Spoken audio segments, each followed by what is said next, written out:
This episode of News Dump is brought to you by Stamps.com and Hawthorne. Is it a sign of the beginning of the end for Twitch? A new report claims that the Amazon-owned company is looking for drastic ways to increase its profitability and contemplating a reduction in payouts for streamers. Now, it's important to point out that a platform like Twitch only exists because of streamers, because Twitch doesn't produce any of its own content outside of a few special events here and there, but even those productions are almost always marketed by the involvement of streamers from the platform. Twitch is essentially proposing a pay cut to the people who are responsible for the success and monetization of its platform, which seems stupid and short-sighted, but they might not have a choice because Amazon might demand this. And based on the earnings report that we saw right before coming into film, Amazon not really hitting their marks, and it dropped by like 10% after hours or something like that, which is pretty significant. Bad news all around. Yeah, bad news all across the stock market. Turns out pretending that everything's fine during a pandemic and pretending not only that everything's fine, but everything is better than it's ever been during a never-ending global pandemic, eventually you do run out of lies to tell yourself. And right now it's not a recession yet, but it is a correction, and it is a correction the likes of which hasn't been seen in quite a while. Yeah, so anyway, according to a report in Bloomberg, based on discussions with internal sources, Twitch is seeking to revamp creator pay with focus on profit.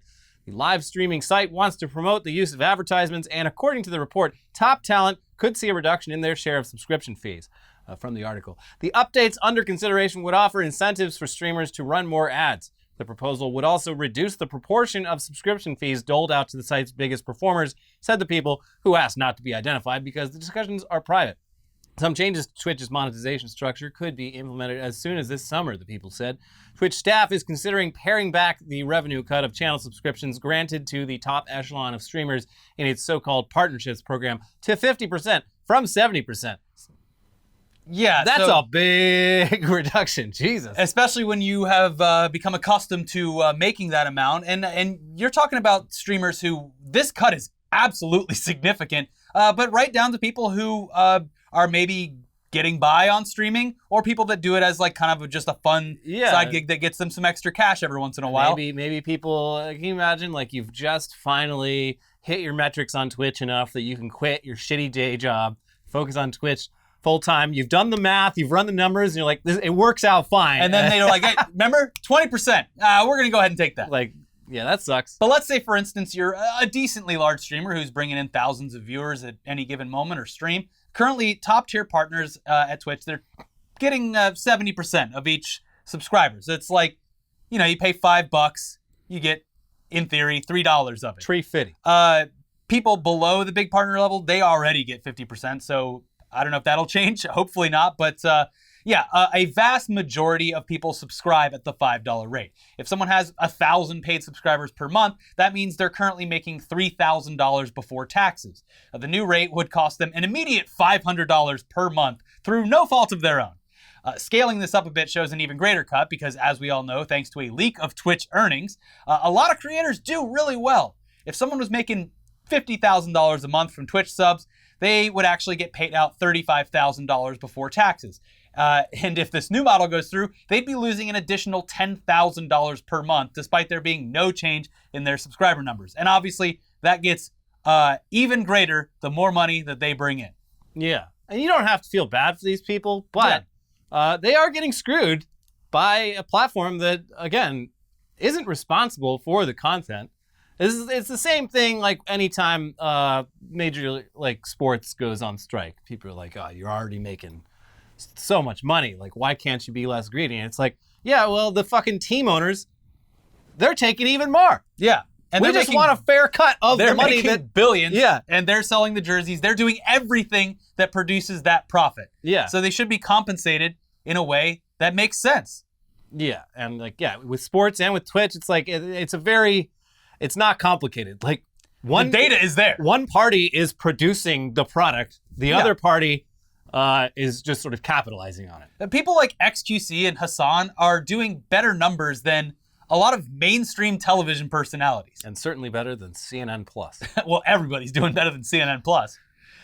So yeah, it definitely seems stupid to argue over people who are pulling in that much money a month. But it's obviously upsetting to see Twitch just randomly decide to take money from the people who keep its website popular because they can't figure out other ways to make it profitable. Their backs do seem to be up against the wall, though, because it's obvious that they're finding it hard to do proper high-yielding integrations with brands because no one's going to Twitch to watch some promotional thing or event that only exists because a brand sponsored it. Yeah. They go there to watch their favorite streamers. Yeah. They go there because they like watching some person that they feel a parasocial bond with, playing games or discussing current events or painting or sitting in a hot tub or farting or, whatever weird shit they're doing these days, whatever the current meta is. Why does Twitch think they are entitled to that hot tub money? Yeah. Do you think Amaranth's just licking those ears for free? I don't see Jeff Bezos getting in the tub. Maybe he should. Maybe I would maybe subscribe for some ASMR of Jeff Bezos' bald head getting licked. Maybe that's just me, but I would not. So anyway, it also costs just a crazy amount of money for all the bandwidth that's needed to run the site, which is something you would assume would be like a write-off because Amazon also owns Amazon Web Services.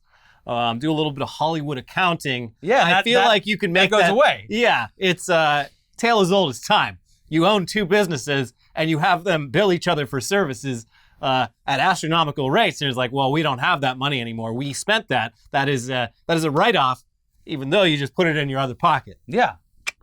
But as it stands, the way that Twitch makes the lion's share of its money is through those subscriptions. And cutting that rate is obviously going to anger their top talent, who could cause a massive reduction in traffic by switching to another platform. Which platform would that be? Mixer? No, that's gone. Sadly, the only other major platform is the one that you're on right now, YouTube. We're not even going to mention Facebook because it's fucking pointless. But yes, the one you're on now, YouTube, is the other main competitor in this space. And YouTube sucks, but it's still, like, I can't remember who posted it. They're just like, it really is something that, despite all of its flaws, like, YouTube is still, like, by far the best way to like make money producing content on the internet. True, but when it comes to live streaming specifically, YouTube has the worst user experience for trying to discover live streams, and they make it nearly impossible for the average user to find something to watch live unless they were already subscribed to a channel and had notifications on. Yeah. It is garbage for discoverability. Every time we've done a live stream or even like a premiere, like scheduled hours, maybe even days in advance, people still show up 10 minutes into it being like, hey, just got this notification. Yeah. Well, also, like, so here's a whole thing with YouTube gaming is YouTube gaming was, despite no one using it, was actually a step in the right direction. It's a different UI. Exactly. In order to find people that were playing games that you wanted to watch or something like that. It doesn't have anything to do with people doing news or hot tub content or whatever like that, but still, it was a step in the right direction. Mm-hmm. YouTube, as it stands now, is terrible for finding something to watch if it's being live streamed. There's no ifs, ands, or buts about it. Yeah, you got to be on Twitter or Instagram and find out there. Yes. And go find it manually. Twitch fucking sucks. Twitch has honestly perfected it. Yeah. So anyways, YouTube also, for whatever reason, has not turned on global chat emotes, which ruins any kind of crossover fun or curiosity within live chats.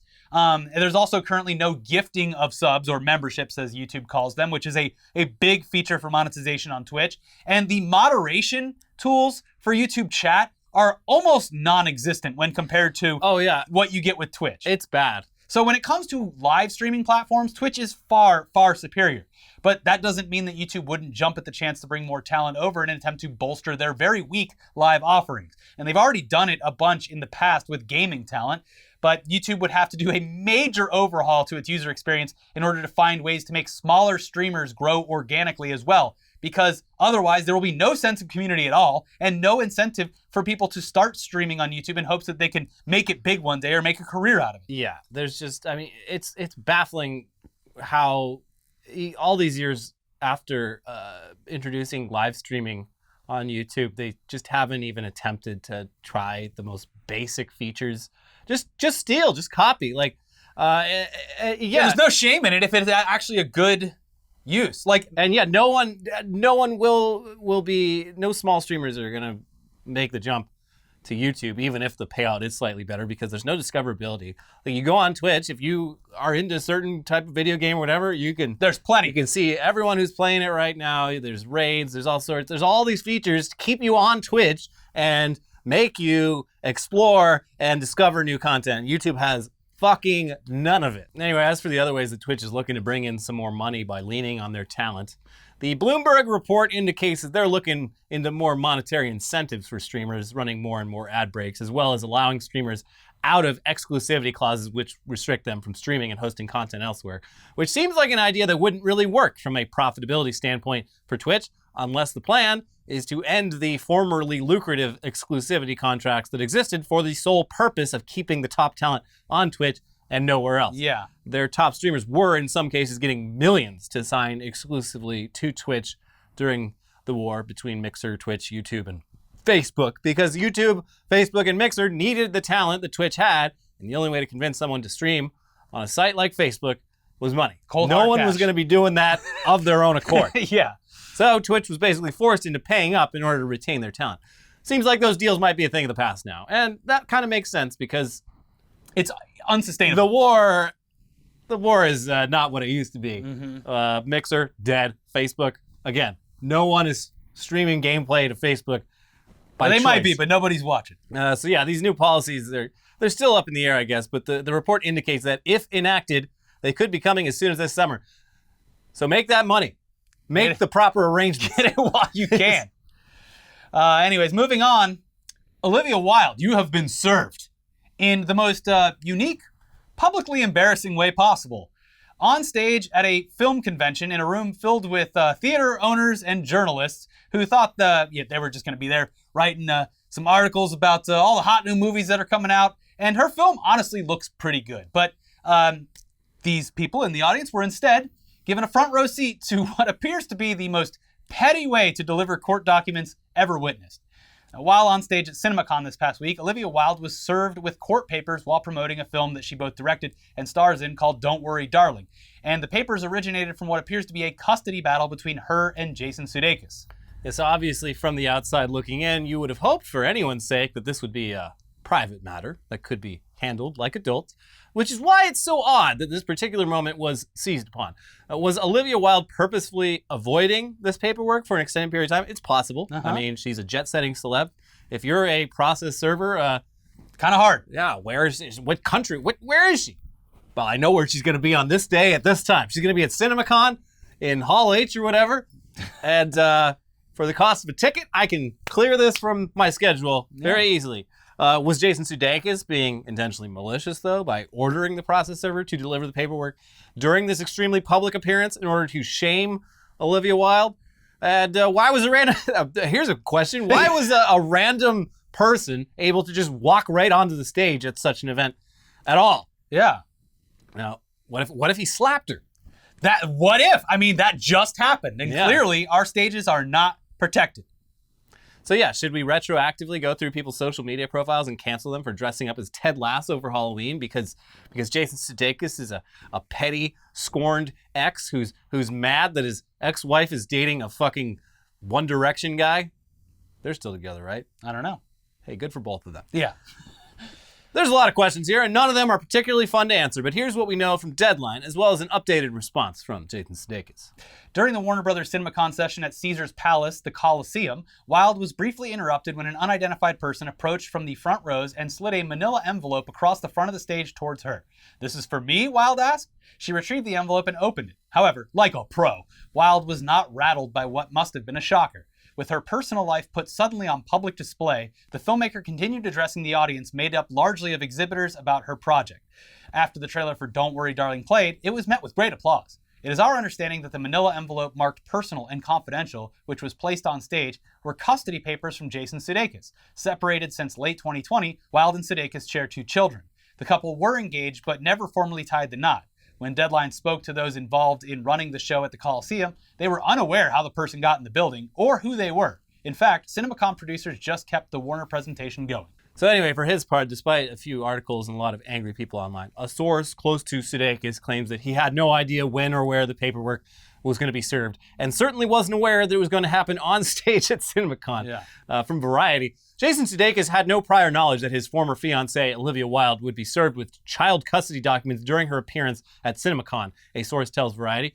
Papers were drawn up to establish jurisdiction relating to the children of Ms. Wilde and Mr. Sudeikis, the source said. Mr. Sudeikis had no prior knowledge of the time or place that the envelope would have been delivered, as this would solely be up to the process service company involved, and he would never condone her being served in such an inappropriate manner. Because that would make me look like an asshole.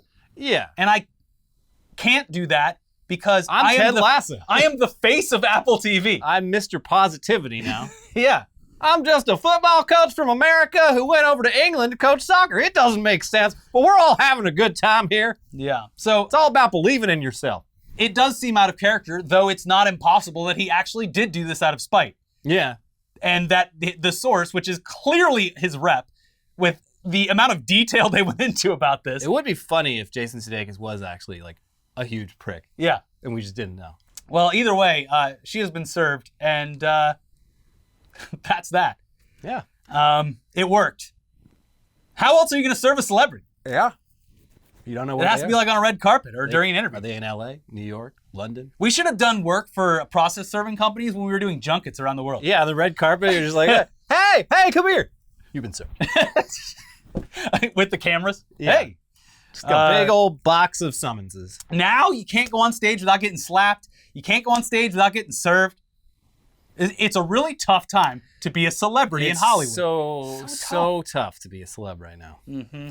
But let's move away from celeb drama and Twitch stars getting a pay cut and look at some legitimately cool shit from the surface of Mars. Mm-hmm. So the Ingenuity helicopter that's been flying around on Mars was only supposed to survive around 30 days worth of missions. It was just a little, hey, let's see if this works. Let's see if this sort of drone thing works on Mars. We literally don't even know how flight will work in the thin atmosphere of Mars. But fuck it. Let's send a little tiny helicopter. Let's just try it out. That's science, baby. So it's only supposed to last a month. It has surprised everyone by going strong for well over a year now. Yeah. Look at him go. Hey, let's do another mission. Yeah. Why not? And this past week, it made an incredible discovery and sent back some truly astonishing photos from the surface of the red planet. It literally looks like a crash site of a UFO. And it kind of is. Yeah, it sort of is. Except it is identified. We know what it is. But yeah, so that's actually wreckage of the parachute and back shell of the Perseverance rover that helped guide the rover safely to the planet's surface before detaching and ending up in its current state. We're just, of course, the second we get to Mars, it just turns into our trash can, just throwing garbage all over. Yeah, of course. But also, I love the fact that this thing, which is clearly designed in a way that makes it work properly, like the design... It's not like they attempted to make it look like the stereotypical UFO. It is designed for a sole purpose of guiding this rover safely to Mars. But upon crash landing, it looks like a UFO straight out of a 50s sci-fi movie. Yeah. Like identical. Like you couldn't have made it look more like a flying saucer. It's awesome. I love it. It's like if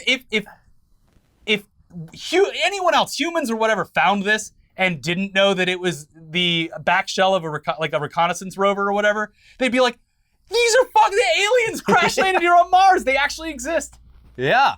And they use our numbers and letters. Yeah. Crazy. To deceive us. Anyway, here's the New York Times with more. Instead of showing the quote on screen, we're just going to keep showing the pictures because they're far more interesting, though if you want to read the entire article, we always encourage that. And you can do so by hitting the links down in the description. Yeah. During its 26th flight last week, Ingenuity took 10 pictures during its 159 seconds in the air, covering 1,181 feet. Those show that back shell, or the top half of the landing capsule that protected Perseverance and Ingenuity as they plunged through the Martian atmosphere. Still attached is the 70-foot wide parachute that slowed the vehicle's descent. The parachute and back shell detached from the rover at an altitude of 1.3 miles. A rocket-powered system called Skycrane took Perseverance the rest of the way to the surface, while the back shell and parachute landed more than a mile away to the northwest. The back shell, nearly 15 feet in diameter, hit the ground at about 78 miles per hour, partially shattering. Otherwise, everything looks to be in good shape. No obvious signs of charring. The parachute appears to be intact, as do the suspension lines connecting the parachute to the back shell. And yet, like the parachute's just... It wouldn't be so astronomically impressive and insane of a photo if it wasn't sitting on the surface of Mars. Yeah. Like, it is crazy to see this. Yeah, it's not. And at an angle from a drone. Yeah. Yeah, I mean, it is cool. I guess we're not 100% sure about like microbial life on Mars, but it's like, I presumably Mars in its current state, this shit's just gonna be there like forever. Oh like, yeah, it's not gonna rot away or anything. So. Yeah, I mean, so after they'll have to see like 100 years of time, but yeah, it's like. I mean, it'll probably get buried in sand, but. Yeah, it already looks to be like, I mean, the sandstorms will just cover it up and you won't be able to see it ever again. But what a find it'll be for future archaeologists on Mars, whether they be human or from anywhere else. Just digging that up and be like, ah, shit, someone beat us to it. Yeah, very cool. Yeah, it's very outrageously cool and also weird to see. And it's one of the better, more inspiring news stories that we were able to salvage from an otherwise stereotypically stupid week on our home planet. And it's always nice to have those. Yeah. Mm-hmm. Have no fear, though. We've got plenty more uninspiring but entertaining news for you coming up in just a few moments. But first, we have to thank today's sponsors for making YouTube's cut of our revenue less detrimental. Yes. This episode is sponsored by Stamps.com. We all know how important it is to save money where you can, especially in this economy. Mm-hmm. And if you're a small business owner, inflation certainly isn't doing you any favors. If you're a business that's looking for ways to cut some costs, mailing and shipping is a great place to start. With Stamps.com, you can skip the trip and never waste another dollar or minute. Stamps.com lets you print official postage right from your computer so you can spend less time at the post office and more time running your business. Stamps.com saves you time, money, and stress. For more than 20 years, Stamps.com has been indispensable for over 1 million businesses. Stamps.com gives you access to all the post office and UPS shipping services that you need right from your computer. And you get discounts that you can't find anywhere else, like up to 40% off USPS rates and 76% off UPS. Whether you're an office sending invoices, a side hustle Etsy shop, or a full-blown warehouse shipping out orders, Stamps.com will make your life easier. All you need is a computer and standard printer, no special supplies or equipment. You're up and running in minutes, printing official postage for any letter, any package, anywhere you want to send. Save time and money this year with Stamps.com. Sign up with promo code NEWSDUMP for a special offer that includes a 4-week trial, free postage, and a digital scale. No long-term commitments or contracts. Just go to Stamps.com, click on that microphone at the top of the page, and enter code NEWSDUMP. This episode is also sponsored by Hawthorne. Have you ever wondered how your favorite athletes ensure their grooming products are up to the task? They use Hawthorne. Steph Curry says he can't live without their body wash, and Zach LaVine chose their quiz to tailor his perfect cologne. And this summer, Hawthorne caught up with the Houston Texans' Tyrod Taylor on what mattered to him. His answer? Doing his best, giving back, and taking care of himself. So while Tyrod's been working hard all offseason to support his team, he leaned on Hawthorne to upgrade his grooming game. Hawthorne is a premium men's grooming brand that makes it quick and easy to be your best with confidence, with skincare and hair care made just for you. They use data from hundreds of thousands of customers to recommend perfect products for your body chemistry, skin type, hair type, and lifestyle. To get started, first take Hawthorne's quiz. They ask things like what your skin concerns are, what areas you'd like to focus on, your hair needs, how bad your BO is, what your goals are, and more in order to pin down the product that's right for you. At the end of the quiz, you'll view customized products tailored for your body, your skin, hair, and lifestyle. Hawthorne stands by their customers, so if you're not completely satisfied, they'll retailer your products for free based on your feedback and pay for the shipping, so there's truly no risk. So get ready for whatever comes your way this season by taking Hawthorne's quiz today. Go to hawthorne.co and use promo code NEWSDUMP to get 10% off your first purchase. That is HAWTHORNE.co and use our promo code NEWSDUMP to get 10% off your first purchase. Hawthorne.co, promo code NEWSDUMP. Thank you for sponsoring the show, but let's get back into the news now with two absolutely incredible moments in live streaming this past week, starting with a big highlight from the ongoing Johnny Depp Amber Heard trial. What a spectacle. Which really seems to be leaning more and more in Depp's favor as time goes on. I mean, it goes without saying that Depp clearly at least said some pretty messed up shit in person. In audio and in text messages. Neither party is 100% innocent here.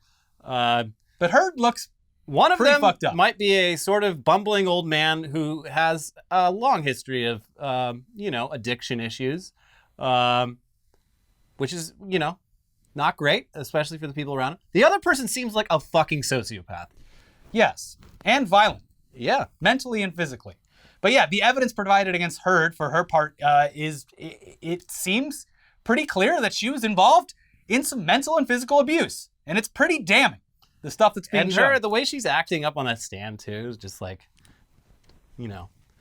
just hearing, not even reacting, shocked or whatever. I mean, what is she going to say? I don't know. So, it's weird. Still, this otherwise very serious court case was tipped over into absurdity once again this week when one of the witnesses called to testify did so from their car.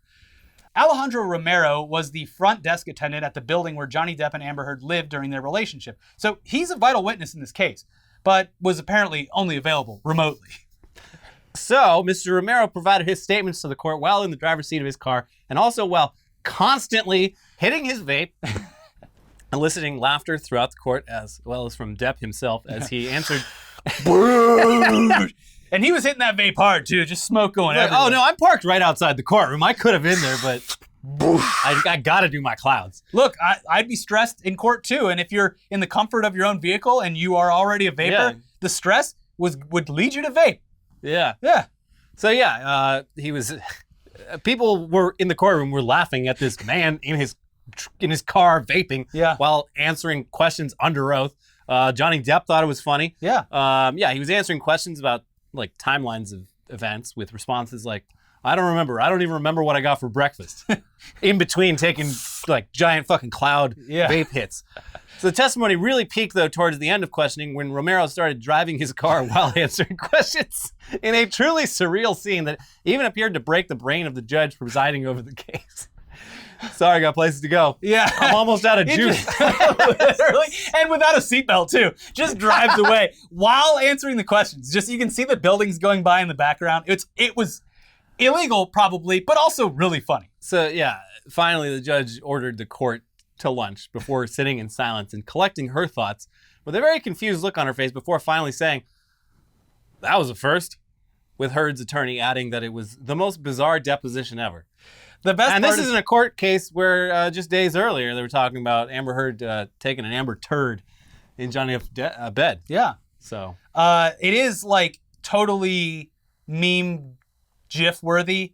The shot of her just sitting with her mind blown and then closing the laptop is just it's a timeless reaction GIF. Just a disappointment and then close. Well, that was a first. Truly this trial, despite the severity of it, is constantly just dropping gifts. Yeah. So. Yeah, it's one for the ages. Yeah, the other day too was the Amber Heard's attorney going against what he had just said. It was asked a question and then said his own question was hearsay. Yeah, it's been very strange. I'm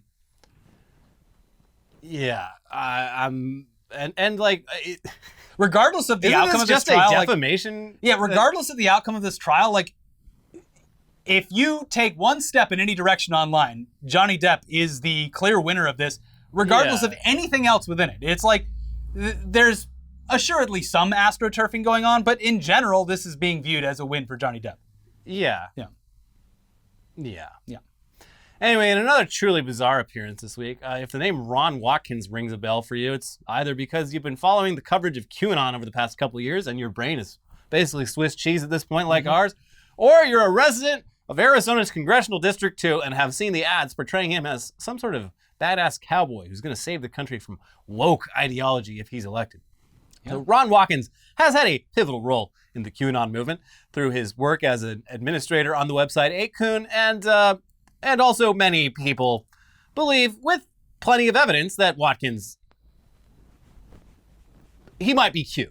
Maybe, possibly, almost certainly. Or at least knows the identity of Q, or at least was Q for the second half of QAnon when it moved over to 8chan. Yeah. But Watkins and his father were some of the people who were entrusted with verifying messages from Q as legitimate and not fake. These ones are definitely Q. We know. They were the notary on Q's statements, basically. Yeah. If you watch the HBO documentary series about QAnon, and you should. It's insane. It's fucking wild. You will know that Ron was heavily involved, and he even maybe accidentally alluded to him being Q, maybe in a joking sense, but maybe maybe not. In a part where he kind of realized what he said and I wouldn't do that. Yeah, and the man is like pure cringe as well. Just like Oh, we'll get to the pure cringe, the most recent version of it too. my favorite, the B-roll in the documentary series of Ron is so fucking funny because you can tell like they're hanging out for him like for stretches of time, and where most people would be like, no, I'm not gonna let you film me doing my like karate practice or whatever. He's like, oh yeah, let's go film it. It's just like him trying to be a ninja, him like going to the top of a mountain with a giant mochi hammer. Yeah. But for any like actual QAnon people or like conservative voters in Arizona, they don't know any of that because they're not going to watch the HBO documentary. So the persona that he has built for himself, specifically in this congressional race, is one of like brawn, manliness, toughness. Yeah, men are back. Uh-huh. So in a report from earlier this year in the New York Times, it was stated that through like linguistic analysis, it appears as though Ron Watkins assumed the role of Q around 2018 and continued posting. That's the most verifiable evidence they have. Basically, his way of forming sentences is very consistent. I guess very similar to Q. Now, whether or not any of that is true, what is true is that Ron Watkins is now running for a congressional seat in Arizona. And up until this point, as we said, he's positioning himself as a total badass who's going to save the state of Arizona and the United States of America from the woke liberal left. His ads that we've seen, they show him out in the country with a cowboy hat on, Western music playing in the background. They are not great productions, but they get the point across, I guess. But his recent appearance in a debate against his opponents hardly backs up that macho image that he is trying to portray, and instead makes him look like a loser who rarely sees the light of day. In one clip, he claims to have taken a trip down to the border wall and scared off a bunch of coyotes by simply looking them in the eyes. Yeah, so coyotes in this sense being humans who smuggle other humans across the U.S.-Mexico border. Or, I don't know, maybe he's actually talking about the animal. Yeah. We're not sure. You can scare a real coyote by looking it in the eyes because they are very timid creatures. They don't want to mess with humans. It's very easy to scare a So coyote. maybe he was actually talking about the animal. I used to run into coyotes all the time walking my dog at night. You just sort of go, hey! And they freak out and they run away. Yes. They're trying to kill kittens. Mm-hmm. But anyway, so Ron delivers this fact about, his encounter down at the border with the sort of veracity of Ralph Wiggum telling his parents about Principal Skinner making babies in the janitor's closet with Miss Krabappel. Here you go. So I went down there and I saw with my own eyes, I saw the coyotes sitting right across the border. The coyotes looked me in the eyes and they ran away. But hey, we saved the best, most intimidating clip of Watkins for last because in an attempt to puff his chest and show how serious he is and ask the voters of Arizona for their commitment to his campaign, he came off incredibly weak, timid, unable to finish simple sentences, alongside an awkward fist motion that sort of just comes out of left field. Here you go. Please enjoy. My name is Ron Watkins, and I am not a politician. I am an entrepreneur, and I'm a computer scientist. I have been fighting for your free speech rights in the private sectors over the past many years. We must not send a career politician to DC. We have to send a fighter, and I am your fighter. I am fighting for you. If you send me to DC, you will know that I will be fighting against this evil, and I will make sure that we drive them back, and I will make sure that your rights are kept. Thank you. Woo! Yeah. Citizens of Arizona, if this dork gets elected, there's no hope. Sorry, it's over. But let's get back to actual entertainment news for a bit with some big announcements that you're probably really excited to hear about. Starting with the obvious news that we all saw coming. There will, in fact, be a sequel to The Batman. I was so worried that they weren't going to capitalize on their most critically and commercially successful superhero project in years. I was really worried for a second. Thank God. The Discovery execs came in and they were like, no, actually, we should do another one of these. No, we're doing a Pawn Stars movie instead. Side note, they halted production on like a lot, if not all, of like TNT and TBS productions. So that sucks. Yeah. Anyways, there will in fact be a sequel to The Batman, and both Robert Pattinson and director Matt Reeves have signed on to the film. This was confirmed over at Cinemacon, though we're not sure if it happened before or after Olivia Wilde got served. Here's Variety with more. The Batman is getting a sequel, with Robert Pattinson set to return as Gotham's fiercest defender. Warner Brothers revealed its plans for another Caped Crusader story during its Tuesday evening presentation at CinemaCon. The Batman director Matt Reeves was on hand to announce the news that he will write and direct the follow-up, but he did not provide any details about what the movie will entail. So that's it. I mean, it's happening, which up until this point was assumed based on the movie's wild success, but not confirmed. Yeah, it's also on HBO Max already. You're going to have to watch it at night with no lights on. Yeah, it's a very dark movie. If you watch it during the daytime with any light in the room, you're not going to see anything. Yeah. Yeah. Beautiful movie, though. Yeah. But yeah, you're going to need to turn those lights on. And get whatever sound system you can plugged into that TV. Or just turn on the subtitles. Yeah, well, you'll need that too, but I'm talking about for the score. Oh, yeah. Yeah. Yeah. Nirvana is the hottest new band. I was talking about all the whispering. Yeah, there's lots of that too. Moving over now to Fast and the Furious news. So it looks like Fast X, which, as we revealed recently, is the title of the 10th and I guess final, the cherry on top of this franchise for the ages. Fast X, running into a little bit of trouble. Yeah, you can say that. Again. Yeah. Because it appears as though Justin Lin, who has run this is Fast and Furious outside of like Vin Diesel. He's run this franchise for like the whole second half. Responsible for every single one of the best movies in the franchise. Like when it went from, he took it from the sort of like grounded like crime caper into just like superhero car movies. Yeah. He's pretty central to this franchise's success and creative direction. Yeah. He's left the production. Bye. and then, worst of all, the movie is in production. Like, so yeah, this had to have been a pretty awkward decision for everyone, because not only was the film already a week into production, which I didn't know this when they announced it. I'm like, oh, I guess they'll have to find someone else for when they start production. No.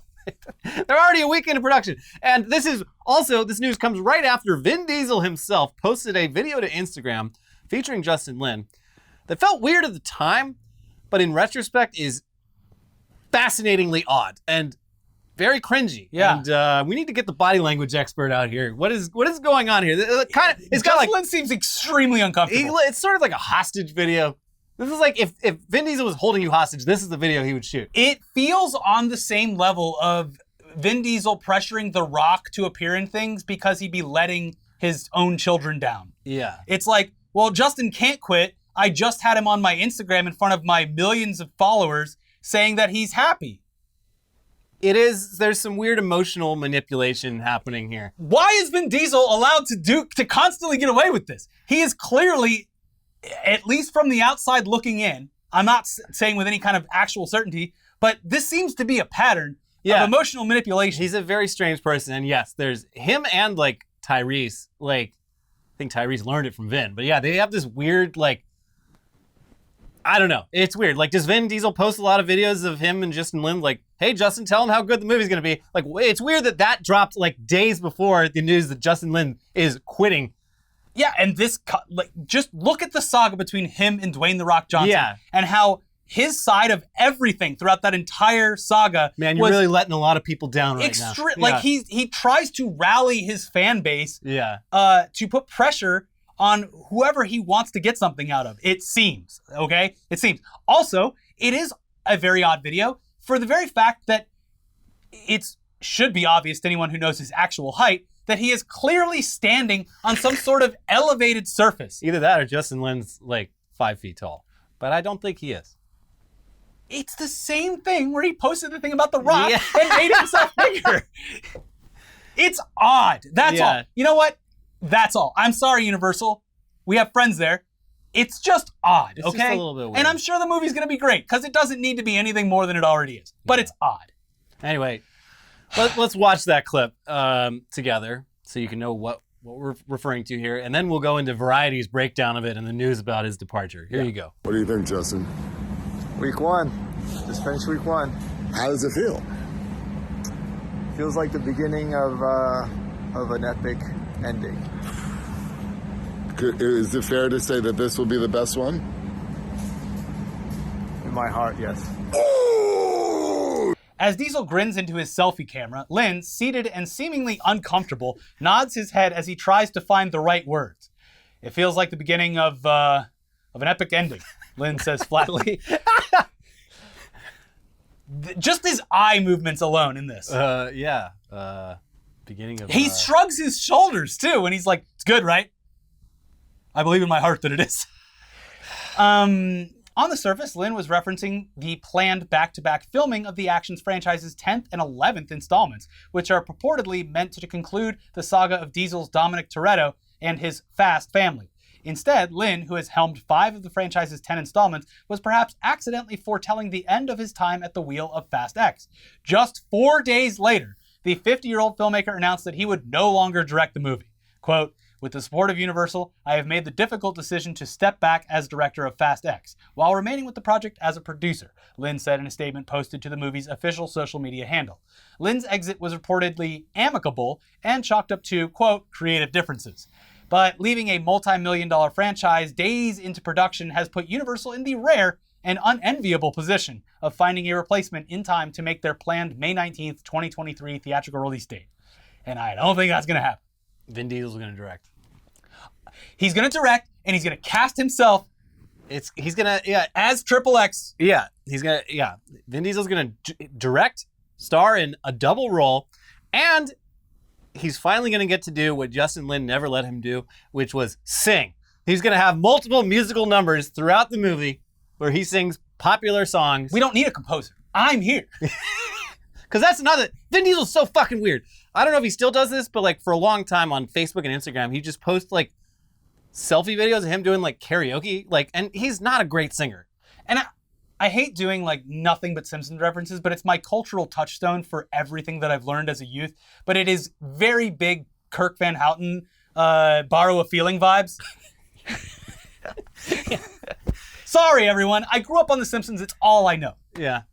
Simpsons did it. Anyway, so hopefully we hear more about I'm sure we will. that. Yeah. But here's a quick update to a film that would have been highly anticipated if it were released, I don't know, 10 fucking years ago. But it's happening now. Better late than never, right? Avatar 2. So this film now has a full title and a trailer that will be running before screenings of Doctor Strange when that film hits theaters in a few short weeks. The next Avatar is officially titled Avatar: The Way of Water and will be released this December. But to get a scope of just how much time has passed since the original, here's a quote from actor Sam Worthington, who was asked about Avatar while promoting his new show on FX. When I did the first one, I was 30. And when the second one comes out, I'm going to be pushing 50. In the first one, I was in a wheelchair, you know? And by the time we get to the fourth and fifth, I might actually be in a wheelchair by the time we get to do it. Jesus. Yeah, it's been 13 or 14 years, so he is in his almost late 40s now. If you can't mid 40s. If you can't wait for the next Avatar, you need a little taste of Avatar. There's a great section. I believe it's in the second season of How To with John Wilson. Oh, okay. Where he goes to a support group for Avatar enthusiasts. Yeah, people who saw Avatar and like basically it's the best thing they ever saw, and their life has been sort of ruined ever since seeing Avatar. Like it sucks living their daily lives knowing that like they could be living in Avatar. It's also a great insight into how conspiracy groups are created.